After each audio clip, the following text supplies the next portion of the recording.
Hey folks, Dan Frio here with your market close for November 4th, 2024. So mortgage rates, they didn't come down as far as I thought, but the MBS market is showing a big drop. And the biggest concerns right now, unless you don't realize it, is this. We got the election coming tomorrow, and its stocks are tumbling just kind of in advance of that. And then also the bond market's jittery as all get out because they don't know who's going to get elected for the president. So I'm not going to do any predeterminations or forecasts or anything. I just want to go over to this. This is when we did the video this morning, we were talking about a young man called Rogers who sat on the Federal Reserve years ago. Well, here's the guy. He's right here. So let's get his take on the jobs report last week, the dismal 12,000 that came out. And then let's get his perspective of what the Federal Reserve most likely is going to do tomorrow, and then how's the market's going to react to that going forward. So I want his take on this because he's a former Fed official, and it's, we're a day from election and we're days from the Federal Reserve's announcement. Not often do you have all this within 1 week. So let's get his take on the markets or what the Federal Reserve is going to do, and then when we come back, I'm going to show you the CME FedWatch tool is basically telling us it's 100% that they're going to cut, but how much, how far, and how long are they going to cut? Let's take it away. Last Friday's jobs report showed hiring slowed in October. Unemployment remained at 4.1%, but U.S. payrolls grew by only 12,000. That was in part because of Hurricanes Helene and Milton, also the strike at Boeing. For a look at how these numbers may impact the Fed as the central bank heads into their two-day meeting later this week, we want to... That's a pretty dismal number. This is the employment number from last week. Unemployment number, or the payroll numbers, there was 12,000 people added. I'm still scratching my head. How did the unemployment rate not change? Because they were expecting at least 100,000 to be employed, and it came in at 12,000. So I scratched my head here, but there's a lot of data here that just doesn't make sense. But let's get to it. To bring in former Fed Vice Chairman Roger Ferguson. He's former TIAA president and CEO. He's now vice chairman of the Business Council and a CNBC contributor. And Roger, thank you for being here this morning.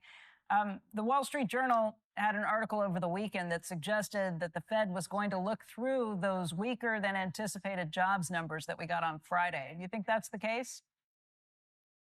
I think it's the case. I think they should look through them. As you point out, it was driven by hurricanes and a strike.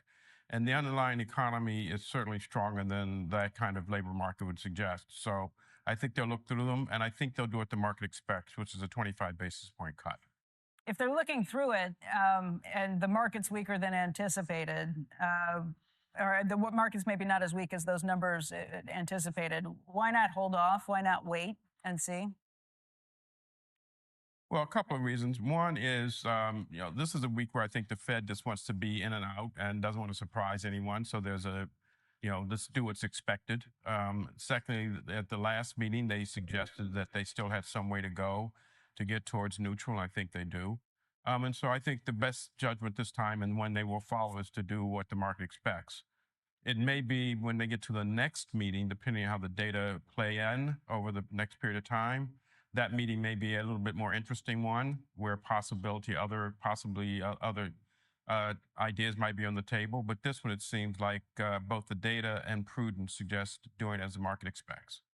Is there any way to not look political if you cut by 50 basis points right before the election, 50 basis points during an election, essentially, and then hold off afterwards and say we're going to wait and see at that point when we hopefully we'll know who the next candidate or the next president is going to be at that point? I guess the answer is you're always looking to not pay any attention to the politics and it doesn't enter the room or the question. But from the outside perspective, it seems like it might open them to criticism. Look, there's always a risk of that, but I think the reality is, the data on balance have been consistent with the fact that inflation is coming down. There's no one who can deny that. I think almost everyone would say that at the numbers where they currently are, they're in somewhat restrictive territory. So now was the time to start moving. The 50 basis point move as their first was, could have gone either way. But nevertheless, they made a decision to move a little bit more quickly. And this time, and maybe the next time, depending on how the data play out, is just carrying out a plan that had already been put in place. And I'd say the vast majority of people take it at face value as being consistent with inflation coming down, and the desire to get back to that elusive thing known as neutral. So I would say for most people, politics are not going to be what they think about when they think about the Fed. I think it's rather that the data encourage, mandated, allow this kind of movement towards less restrictive territory. Okay, so when he's talking about restrictive territory, he's basically saying the federal funds rate, the rate that the Federal Reserve controls. Let's get over to here. This is basically the economy, in a nutshell. This is the federal funds rate. You're seeing right through here. This is the interest rate the Federal Reserve controls. This is the inflation number. This is the federal funds rate that the Fed controls. This is the inflation number that they monitor. We're now at 2.1. They wanted it 2, but we're way down from where it was. So this is what caused the Fed basically just keep increasing rates, increasing them, because inflation was getting out of control and they needed to halt it. And they said, okay, we want inflation to get to 2. Well, we're basically there now. We want the unemployment rate to get to about 4.5. And because that'll help basically pull the inflation down. Well, it didn't go to 4.5. It actually keeps ticking down, basically reading after reading. So this is kind of the anomaly. They're like, well, normally it doesn't happen when you kind of go from inflation from here to here because you increase rates so much and then employment stay stable. And then you also have the gross domestic production, it's right behind my head, saying the economy is still growing at a 2.8 tick per year. That's fantastic. Okay, so that's what we're seeing right through here. The CME Fed Watch tool is telling us basically there's a 99.5% chance the Federal Reserve is going to cut. So basically they're going to come in and say this. It's an election year. We know it's an election right now. We just want to, like the young man said, we're going to go in and out. We're just going to cut 25 basis points like they want us to.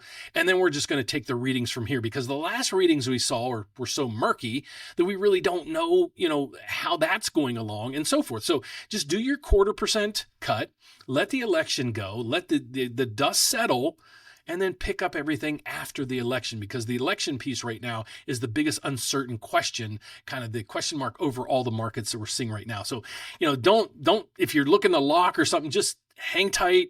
Let's see how everything goes. And then tomorrow might be hugely volatile. I'll be doing a report tomorrow. I might be doing several reports to let you guys know how the markets are reacting to this. I might even let you guys know saying, hey, the markets are doing very well. Don't do anything. Or the markets might just crash on this. And what I'm talking about is I'm talking about interest rates. So I might come out and say, guys, the markets are reacting in a really bad way to this. Lock in now and just be safe. Or I might come on and say, the markets are liking the data so far in, just hold off. We're seeing mortgage rates come down. So because today so far, here's what we're seeing. What we focus in on here is how do we kind of forecast what's going on with mortgage rates? So we watch the mortgage bond. It's right here on your screen, okay? The mortgage bonds are up 31 ticks right now. Okay, they continue to move. Look at this. It's a nice little rally right into the close right through here. So we opened the day, it went up about 30 points. It gave almost everything back, and then we're back up to about 30 right now. So mortgage rates, they're all over the map right now. Here's where these are the top 6 programs people use when they're buying their first house and they're refinancing. These are going to most likely change tomorrow. Which direction? Stay tuned in the morning. I'm going to let you guys know. So my name is Dan Frio. If you're out there trying to figure out what's going on in the mortgage business, you might be looking to, call us or questions saying, can I qualify for a house? Do I qualify for a refinance? Anything when it comes to residential mortgages, me and my team would love to help you. Just go to therateupdate.com, and here's what's going to pop up on your screen. And then what you're going to do right through here, if you're looking to buy that first house, click the grant finders. You got to use this tab, folks, to see if you qualify for any of the grants we have available to you. But if you just want to get the ball rolling, maybe if you're looking to buy that first investment property, looking to refinance, click the Apply Now button or just give us a call. How do you do that? Well, where's that information? Scroll down to the bottom of our website. The information is right there for you. So it's right through here. Hold on, it's not scrolling quick enough. Right there. Our phone number is 844-775-5626, or you can reach me personally, yes, me, at dan@therateupdate.com. So thanks so much for watching, guys. God bless. Be safe out there. Don't forget to vote in the morning, and I'll see you tomorrow morning to let you guys know how all this mess is starting another day.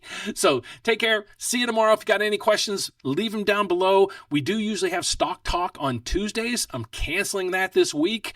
We're just going to focus in on the election and how the market's reactions to the election throughout the day. So stay tuned tomorrow as well. See you then. Bye-bye.